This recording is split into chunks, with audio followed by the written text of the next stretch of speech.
Эрхэмсэг ноён элчин сайд Масато Такаока эрхэм үндэд зочдоо хатагтай ноёдоо Монгол-Японы хооронд дипломат харилцаа тогтоосны 45 жилийн зориулсан Монгол-Японы харилцаа сэдвүүд эрдэм шинжилгээний баг хуралд бидний урилгыг хүлээн авч хүрэлцэн ирсэн та бүхэнд энэ өглөөний мэндийг төвшүүлье.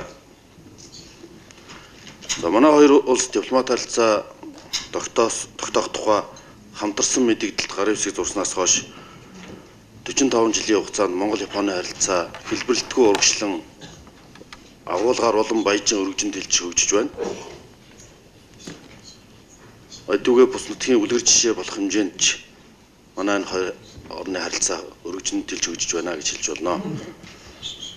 Тухайлбал одоо 2011 онд стратегийн түншлэлийн харилцаа бид тогтоосныг тодхон санаж байна. Мөн тэр үеэр ярилцсан хилцэж эхлээд дараа жилийн 3 сард нь эдийн засгийн түншлийн хэлцээрийн судалгааны ажлыг хилцүүлэхээр ихснэ тогтсныг тодхон санаж байна. Одоо энэ эдийн засгийн түншлийн хэлцээр маань үр дүнтэй хэрэгжиж Монгол-Японы худалдаа эдийн засгийн хамтын ажиллагаа өргөжин тэлж байгааг бид харж байна. Ардчлалын үнд цөлс харилцан итгэлцэл дээр тулгуурласан Монгол-Японы харилцаа нь Монгол улсын олон тулгуурт гадаад бодлогын нэг чухал тулгуур багнан юм а. Энэхүү харилцааг хөгжүүлэхийн төлөө уйггүй зүтгэл сэтгэл гаргаж зүрх сэтгэлээ зориулж харилцааны үнэт төв нандин түүхийг бүтээлцэж ирсэн төр соёл нийгмийн зүтгэлтнүүд ахмад дипломатчид эрдэмтэн багш нар та бүхэнд ноог тохиолдуулан гүн талархал илэрхийлж баяр хүргье.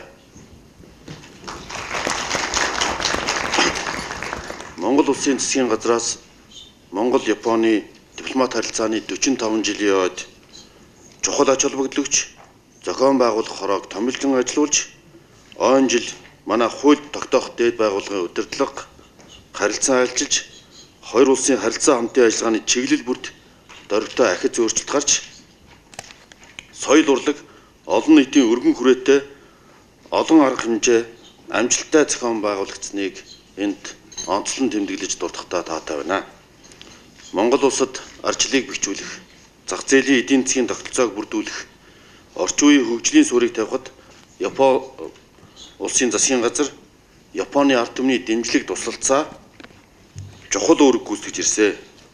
Энэхүү өмгөөлмөр сэтгэлийн дэм эдүгээ ч гэсэн үргэлжилж манай улсын эдийн засаг төсөв санхүүгийн шинжилэл хөгжлийн бодлогын санхүүжилтэд Японы улсын засгийн газраас дөрвтэй дэмжлэг энэ цаг үед үзүүлж байгаад талархал илэрхийлье. Японы улсын засгийн газар ард түмний энэхүү дэмжлэг тусалцаанд монголчууд бид гүнээ талархахын сацуу харилцан бие биенээ дүшдэг эрхэм манд нөхдийн найрсаг холбоогоо улам бүр бэхжүүлэхийг ямагт эрмэлзэж ирсэн. Монгол-Японы харилцаа 1996 оноос ээж бүрийн түншлэлийн 2010 оноос стратегийн түншлийн түвшинд амжилттай хөгжиж байна. Нээ ялангуяа сүүлийн 10 гаруй жилд харилцаа хамтын ажиллагаа бүхий салбарт урагшилж дээд өндөр түвшний итгэлцэл гүнзгийрч харилцаа хамтын ажиллагааны эрх зүйн үндсийг бэхжүүлж Монгол улсын хувьд анхны чөлөөт худалдааны хэлцээр болох эдийн засгийн түншлийн хэлцээр стратегийн түншлийг хөгжүүлэх дунд хугацааны хөтөлбөр зэрэг нэн чухал баримтчгуудыг бичгүүдээр агуулга баяжууллаа. Монголд эзэн хичээвэл заяа хичээнэ гэсэн зүрц зүгвэ. Манай засгийн газар хэлцэж ярьж тогтсон зүйлдээ тууштай байж ажил хэрэг болохыг бас эрхэмлэж байна. Тухайлах юм бол удаашралтай байгаа хөшигтийн нисэх онгоцны буудлын менежментийн гэрээг хэрэгжүүлэхээр сайхан шийдвэрлэснийг энд бас мэдэгдэхтэй таатай байна.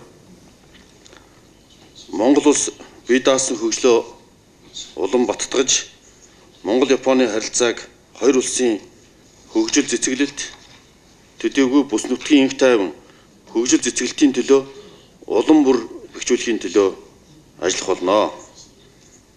Монгол-Японы харилцааны баялаг түүх, өнд төв, хамтын ажиллагааны өнөөгийн байдал ирээдүйн чиг хандлагын талаар мэдлэг туршлага, санал бодлоо элен далангүй хуваалцах энэхүү форум нь хоёр улсын цаашдын харилцааны чухал хөшүүрэг болно гэдэгт итгэлтэй байна. Та бүхэнд хамгийн сайн сайхныг хүсэж форумын үйл ажиллагаанд амжилт хүсье.